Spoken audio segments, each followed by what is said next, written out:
The Arcade Workshop Pack brings an assortment of new workshop items to Fallout 4 that allow you to create your very own Fallout arcade. It costs 300 credits, which translates roughly to $3 or just over £2 British, which is about the average price for a creation. In prospect, this creation sounds great, and after creating my very own arcade, I can confirm it is pretty great.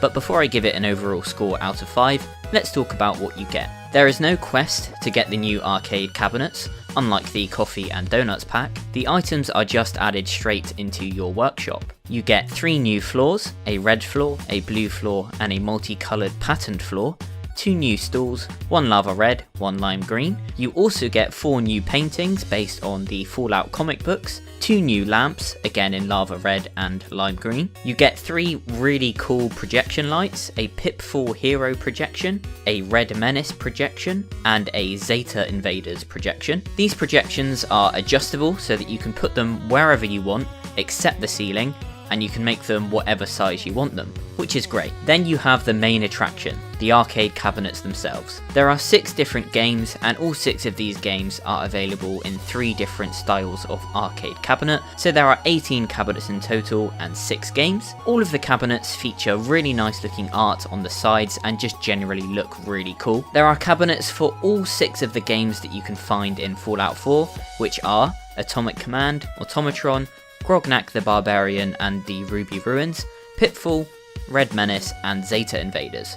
Red Menace plays almost exactly like the old school arcade stand-up version of Donkey Kong, only this time around, instead of Mario as the heroic plumber fighting the ape antagonist, you play as Vault Boy fighting a communist octopus. Atomic Command is identical to Atari's Missile Command. You take control of a stationary turret to blast an endless hail of ballistic missiles out of the sky before they crash and explode into the earth. In order to succeed, there are 8 locations to defend in total: New York, Washington DC, Seattle, Las Vegas, San Francisco, St. Louis, Mount Rushmore, and of course, Boston. Pitfall is a Fallout 4 reskin of Activision's popular 1982 platform video game classic Pitfall. Instead of navigating the title's original character Pitfall Harry through a maze-like jungle filled with natural dangers to recover treasures, you will take control of Vault Boy. The goal is to steer clear of irradiated mutants, pools of nuclear waste, and other hazards in order to find the 5 individual Vault Tech bobblehead locations before the timer runs out. Grognak the Barbarian and the Ruby Ruins is a text-based RPG where you will round up an adventuring party and be given story beats in the minigame, and after reading them through,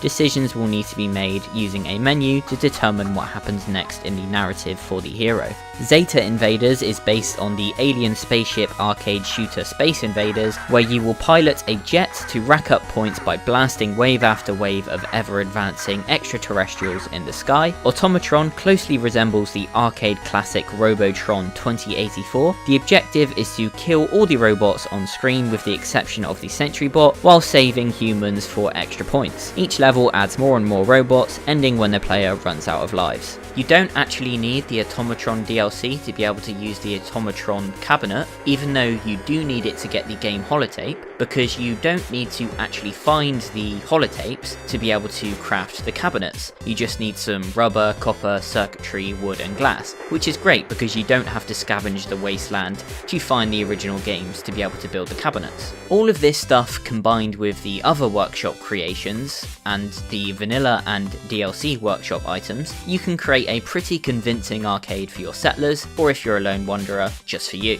To be honest, I pretty much ignored the holotape versions of these games that I picked up whilst exploring in Fallout 4, but this creation encourages you to try the little mini games, and they are genuinely actually really fun to play and a nice distraction from the brutal wasteland. It's a great way to spice up your settlement and provide a fun area for your settlers to relax and have some fun. This creation fits right into the game perfectly, and it feels like these arcade cabinets should have been in the game when it was released. For these reasons, I'm going to give this creation 4 stars out of 5. It's a great little addition to Fallout 4, and I plan to spend a decent amount of time in my new arcade. I feel like there could have been more decorative items added to the workshop so that you could really create your own custom arcade, which is why it doesn't get a full 5 stars out of 5, but I think the stuff that you do get is really great.